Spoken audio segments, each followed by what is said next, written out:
இவ்ளோ கஷ்டமான்ற மாரி தான் இருந்துச்சு. நான் கல்யாணம் ஆயிட்டு வந்ததுலேருந்து இதான் ஃபர்ஸ்ட் டைமா நான் வந்து முந்திரி தோப்புக்கு போறேன்.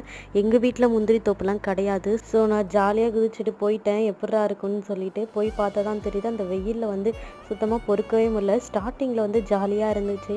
நான் பறிக்கிறேன்னு சொல்லிட்டு நானும் பறிக்க ஆரம்பிச்சேன். ஒரு 10 நிமிஷத்துல எனக்கு டயர்ட் ஆயிடுச்சு. செம்ம வெயில் வேற கொளுத்துது. இன்னொரு பக்கம் வந்து குனிஞ்சு குனிஞ்சு வேற அத எடுக்கவும் முடியல. உள்ள பூந்து வேற எடுக்கணுமா, ஒருத்தவங்க சொரட்டு கோலால வந்து பறிச்சு விட்றாங்க, ஆட்டி விட்றாங்க.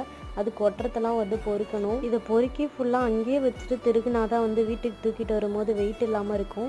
இங்கேருந்து வீட்டுக்கு தூக்கிட்டு போகிறதும் கஷ்டமாக இருக்கும். ஸோ அங்கேயே ஒரு நிழலில் கொட்டி அந்த முந்திரி கொட்டையை தனியாகவும் அந்த பழத்தை தனியாகவும் பிரித்து எடுக்கணும். இதை பொறுக்க ஆரம்பித்தாங்கன்னா ஒரு நாளே பத்தாது. காலையில் 6 மணிக்கெலாம் ஆரம்பித்து சாயந்தரம் 6 வரைக்கும் பொறுக்குவாங்க.